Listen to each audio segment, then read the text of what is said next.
తోటి రాష్ట్రం మరింత ప్రగతి సాధిస్తుందని ప్రజలకి హామీ ఇస్తున్నాం. వారి రౌడీజం కానీ, వారి అసాంఘిక విధానాలు కానీ, వారి ఎనార్కిస్ట్ అప్రోచ్ కానీ ఏమాత్రం మారలేదు. ఇది చాలా ప్రతి ఒక్కరికి కూడా చాలా లోపలగా తరిచి చూడాల్సిన అంశం. ఇది వారికి ఎవ్వరికీ కూడా ప్రజాస్వామ్య విధానాల మీద ఏమాత్రం గౌరవం లేదు. పోలీస్ అధికారులు వాళ్ళు తప్పులు చేసే పోలీస్ అధికారులు వాళ్ళని అరెస్ట్ చేసి నిలువరిస్తే మటుకు మేము వెంటాడుతాం, మేము will hunt you no matter where you are, మీరు ఎక్కడ విదేశాల్లో ఉన్నా వెంటాడుతామనే ఈ స్టేట్మెంట్స్ చాలా ఇబ్బంది కలిగిస్తూ ఉంది. ఇది వారికి సందర్భంగా తెలియజేస్తూ ఉన్నాం. ఇది ఈ గవర్నమెంట్ నారా చంద్రబాబు నాయుడు గారి నాయకత్వంలో కూటమి ప్రభుత్వం ఇలాంటి అసాంఘిక చర్యల్ని ఏమాత్రం సహించం. ముఖ్యంగా ఆడపిల్లల భద్రత ఈ రాష్ట్రానికి చాలా కీలకమైంది. వీటికి ఆడపిల్లల భద్రతకు సంబంధించిన కానీ, ఎనార్కిస్ట్ అప్రోచ్ కానీ రాష్ట్రంలో ఉంటే ఏమాత్రం సహించే విధానం ఈ కూటమి ప్రభుత్వానికి లేదు అనేది మీ అందరికీ చాలా ప్రత్యేకంగా మేము తెలియజేస్తున్నాం.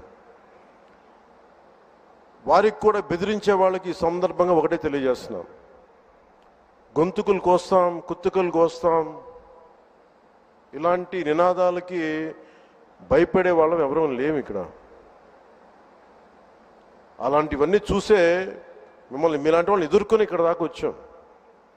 ఇలాంటి పిచ్చి బెదిరింపులు కానీ, పనికి మాలిన బెదిరింపులు కానీ దయచేసి చేయకండి. తాటాక చప్పులకి ఇక్కడ ఎవరు భయపడేవారు లేరు. ఇంకా సంస్కారం ఉంది కాబట్టి, మాట మీద గౌరవం ఉంది కాబట్టి ఇంకా చాలా పద్ధతిగా మాట్లాడుతున్నాం. ముఖ్యంగా అధికార యంత్రాంగం అందరికీ, right from constituency level to the state level, my appeal to all the officials, make sure you give us implement the good governance. ముఖ్యంగా లా అండ్ ఆర్డర్కి సంబంధించి మటుకు కరప్షన్ లేని విధానాలతోటి ముందుకెళ్లాలని మనస్ఫూర్తిగా అధికార యంత్రాంగం అందరికీ, right from constituency level to the state level, my appeal to all the officials, make sure you give us implement the good governance. ముఖ్యంగా లా అండ్ ఆర్డర్కి సంబంధించి మటుకు కరప్షన్ లేని విధానాలతోటి ముందుకెళ్లాలని మనస్ఫూర్తిగా కోరుకుంటా ఉన్నాం. అలాగే ఏ విధమైన ఇబ్బందులు కలిగించినా, చాలామందికి ఒక ఆలోచన ఉండొచ్చు, మళ్ళీ